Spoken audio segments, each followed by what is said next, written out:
기업은 개인의 육체의 한 부분만을 고용하는 것이 아니라 사람 자체를 고용하는 것입니다. 따라서 기업은 작업자를 인적 자원으로 인정해야 하며 기업이 작업자에게 요구하는 역량이 존재하듯이 작업자 개인으로서 기업에 요구하는 것도 존재합니다. 그리고 기업의 원가로서의 임금과 개인 소득으로서의 임금 사이에 존재하는 경제적 차원의 문제도 있습니다. 따라서 작업자 관리 및 작업 관리를 위해서는 경제 시스템 조정의 필요성이 있습니다. 작업자에 대한 두 가지 측면을 살펴보겠습니다. 첫 번째는 자원으로서의 작업자입니다. 인간은 다른 자원들이 갖지 않은 조정 능력, 통합 능력, 판단 능력을 가지고 있습니다. 이는 기계보다 인간이 가지고 있는 탁월한 특성이고 공학적 접근 방법을 통해 작업자를 최대한으로 활용하고 인간이 잘할 수 있는 것과 못하는 것을 고려할 수 있다는 것입니다.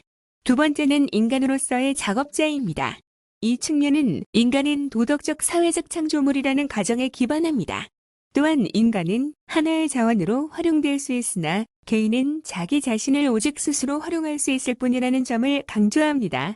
그리고 개인은 자신에 대한 절대적인 결정권을 지닌다는 점을 통해 동기부여의 중요성을 강조합니다. 다음은 작업자에 대한 기업의 요구사항을 살펴보겠습니다. 기업은 작업자들이 일을 완수할 수 있도록 하기 위해 무엇을 요구해야 할까요? 이에 대한 당시 미국 사회의 표준적인 답변은 공정한 하루의 임금에 대한 하루의 작업입니다. 하지만 이는 잘못된 답변입니다. 기업은 작업자에게 기업의 목표 달성을 위해 집중할 것을 요구해야 합니다. 다음으로 작업자가 변화를 기꺼이 받아들일 것을 요구해야 합니다. 이와 관련하여 인간이 심리적으로 준비하기 위한 조건을 살펴보겠습니다. 우선 변화는 인간에게 합리적인 것으로 보여야 합니다. 다음으로 모든 변화는 개선으로 보여야 합니다.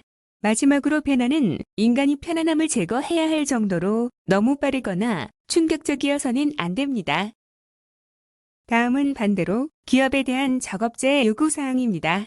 작업자는 기업에게 경제적 보상을 넘어 인간으로서의 보상까지 요구합니다.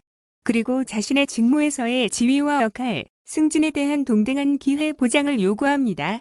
또한 작업자의 우수한 성과에 대한 경영자의 가시적 관심 표명을 요구합니다. 한 인간으로서의 작업자는 기업에게는 일종의 한계를 부여합니다.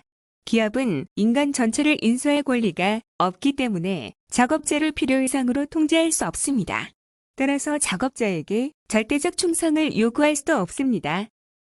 다음으로 경제적 차원을 살펴보겠습니다.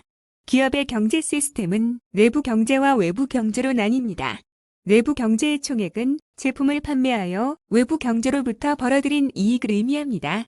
내부적으로 기업은 시장 경제가 아닌 재분배 경제로서 기업의 성과는 미리 결정된 분배 공식에 따라 구성원들에게 분배됩니다. 다음으로 임금의 의미는 기업과 작업자 각각 다르게 나타나는데 기업에게 있어서 임금은 원가입니다. 이에 반해 작업자에게 임금은 소득이자 생계수단입니다. 이러한 두 임금 사이에 괴리가 발생하게 됩니다. 그리고 임금, 즉 이익과 관련하여 작업자들의 이익에 대한 적대감은 산업사회와 기업에게 커다란 위협이 됩니다.